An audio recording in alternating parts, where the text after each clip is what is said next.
जाकर के 4 मंत्रों की भागवत जी का दान किया। 4 मंत्र सुनाए। किसने? हंसा अवतार में जब प्रभु आए। ये ज्यादा विस्तार से तो नहीं दर्शाए गए हैं, लेकिन जितना दर्शाया गया है उतना दर्शन कर लेते हैं। दूसरा अवतार भगवान ने लिया हेग्रीव अवतार। अब आप कहोगे हेग्रीव कहां से आ गया? हाँ, सुन ले।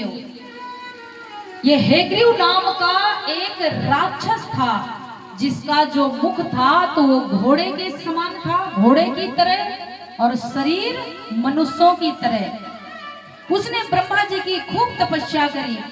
ब्रह्मा जी प्रसन्न हुए। हेग्रीव वरदान मांग, मैं तेरी तपस्या से बड़ा प्रसन्न हूं।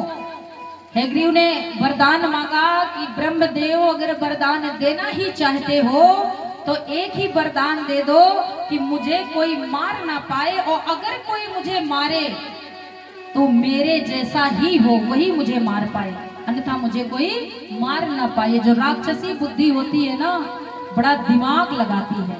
उसने सोचा मेरे जैसा तो कोई दूसरा है ही नहीं ब्रह्म की सृष्टि में, तो मुझे कौन मारेगा? कोई नहीं मारेगा।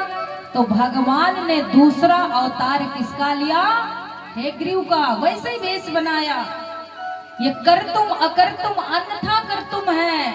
ये सब कुछ करने वाले हैं, सब कुछ देने वाले हैं, तो सब कुछ लेने वाले भी हैं, याद रखना। भगवान ने तीसरा अवतार लिया सनत कुमारों के रूप में, जिनकी कल कथा आई थी कि नारद जी ने कथा किनसे श्रवण करी, सुनाया था ना कब? भक्ति महारानी, ज्ञान और वैराग्य। ये ब्रह्मा जी के मानस पुत्र हैं 4, सनक सनंदन सनातन सनत कुमार। भगवान ने, और भगवान अगला अवतार कौन सा लेते हैं जानते हो?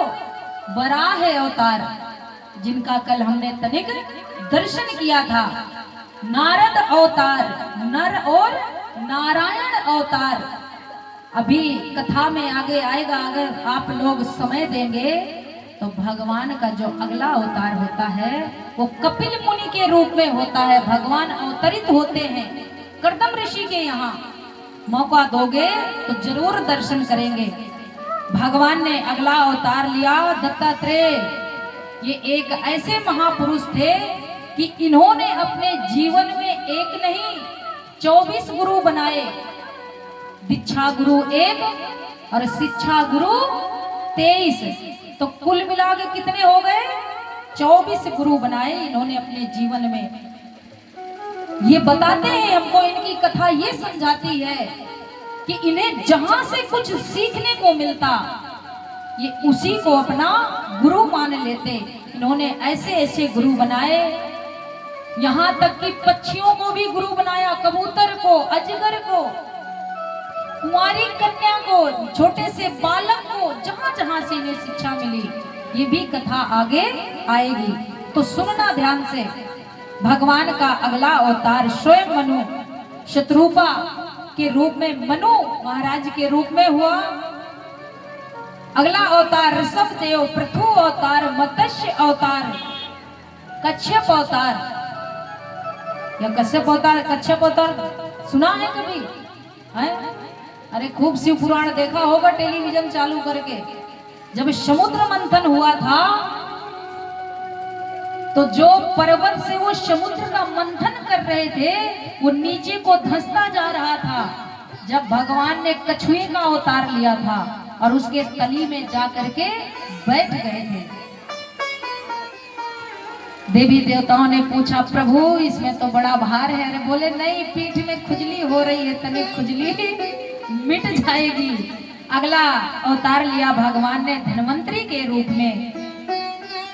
मोहिनी अवतार प्रभु ने धारण किया, नरसिंह अवतार, वामन अवतार, जो आज आप दर्शन करेंगे। ध्यान से सुनना, बातों को पकड़ना, समझ में जब ही आएगा। परशुराम अवतार, वेद व्यास जी, अगला अवतार वेद व्यास जी के रूप में। ये मात्र इनके अंश हैं, इनके अंदर भगवान का अंश है। राम अवतार, बलराम, कृष्ण और बुद्ध अवतार, ये कितने हो गए गिना आप लोगों ने? हाँ, ये 23 हो गए, गिन लेना। अभी एक अवतार बाकी है, कौन सा? कल्कि अवतार। और देखिए जो भगवान संपूर्ण रूप से आए हैं इस संसार में लीला करने के लिए, वो 2 ही अवतार हैं। कौन कौन से? हाँ, अरे बोला करो थोड़ा बहुत। राम अवतार और कृष्ण अवतार। राम अवतार में जब प्रभु आए तो उन्होंने सिखाया कि मर्यादा क्या होती है, मर्यादा दर्शाया। और जब प्रभु कृष्ण अवतार में आए तो उन्होंने ये सिखाया कि मर्यादा में रखते कैसे हैं। राम अवतार में सिखाया कि मर्यादा में रहते कैसे हैं, और कृष्ण अवतार में सिखाया कि मर्यादा में रखते कैसे हैं। ये आगे अभी आप लोगों को सुनने को, दर्शन करने को ये कथाएं जरूर मिलेंगी, अगर आप लोग अवसर दोगे तो। अगर अवसर ही नहीं दोगे तो हम भी तनिक प्रणाम करके थोड़ा थोड़ा और आगे बढ़ते जाएंगे। आज जब वराह रूप धारण करके भगवान ने हिरणाक्ष का उद्धार किया, हिरण्यकश्यप को पता लगा तो भगवान से बैर कर बैठा। बैर जानते हो? हाँ, किसको कहते हैं? शत्रुता, उनसे दुश्मनी मान लेना। तो वो बैर कर बैठा कि चाहे कुछ भी हो जाए मैं भगवान को छोड़ूंगा तो नहीं। आज ये सोच करके हिरण्यकश्यप गया और ब्रह्मा जी की घोर तपस्या करी। जब वो तपस्या करने के लिए चला गया, ब्रह्मदेव को प्रसन्न करने के लिए, इतने में क्या होता है जानते हो? इंद्रदेव आते हैं और आकर के उनके 3 पुत्रों को मार देते हैं। किसके 3 पुत्रों को? हिरण्यकश्यप के। अब उन्हें पता लगा कि जो इनकी पत्नी है कयाधु, ये गर्भ से है, तो मैं इस संतान को भी नहीं छोड़ूंगा, लेकिन गर्भ में तो मैं मार नहीं सकता। इसलिए कयाधु को लेकर के इंद्र विमान में बैठा करके चल दिया कि जब ये संतान को जन्म देगी उसे मैं मार दूंगा और कयाधु को छोड़ दूंगा। आज जब वो कयाधु को लेकर के जाने लगा तो रास्ते में नारद जी मिले, और नारद जी ने जैसे इंद्र को देखा तो बड़ी फटकार लगाई। अरे इंद्र, देवताओं का राजा होते हुए तेरे सहूर नहीं है? हाँ, तो कयाधु को लेकर के कहां जा रहा है? बोले नारद जी, कयाधु से मुझे कोई बैर नहीं है। अगर मुझे बैर है तो हिरण्यकश्यप की आने वाली संतान से। इसलिए जब ये संतान को जन्म देगी इनको छोड़ दूंगा और संतान को मार दूंगा। नारद जी बोले तुम ये बताओ, तुम्हें क्या पता कि इसके अंदर जो संतान है तो राक्षसी होगी? हाँ, अरे वो भगत भी तो हो सकता है। आजकल हम भी यही गलती करते हैं, नहीं करते? 99% जो ये गृहस्थ हैं, बात कड़वी है, बहुत ही कड़वी है, लेकिन एकदम सच्ची है। ये गलती करते हैं और उसका भुगतान आजीवन भोगते हैं, कभी भी चैन की श्वास नहीं ले पाते।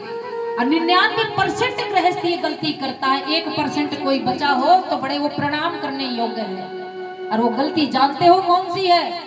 वो गलती ये है कि गर्भ में बालक आया, हाँ, तो अगर हमारे पास 2 संतानें पहले से हैं तो हम उसे गर्भ में ही नष्ट कर देते हैं। अब अगर 2 बेटियां पहले हैं और हमने चेक करवा लिया और बेटी ही निकली तो तुरंत उसे गर्भ में ही नष्ट कर देते हैं। और सोचते हैं किसी को क्या पता, किसको क्या पता चल रहा है? हाँ, कोई बात नहीं, हमने तो काम अपना कर दिया। लेकिन ये कोई छोटा पाप नहीं है। ये जब छोटा सा दिखने वाला पाप बड़ा होता है और अपना विकराल रूप धारण करता है तो सत्य समझना, चाहे जितना बड़ा परिवार हो, जितना बड़ा मकान हो, पूरी नींव को हिला देता है। फिर रोते फिरेंगे, पंडित जी हमारा पत्रा देख दो। सब पंडित जी कहेंगे तुम्हारा कोई कमारा पित्तर है?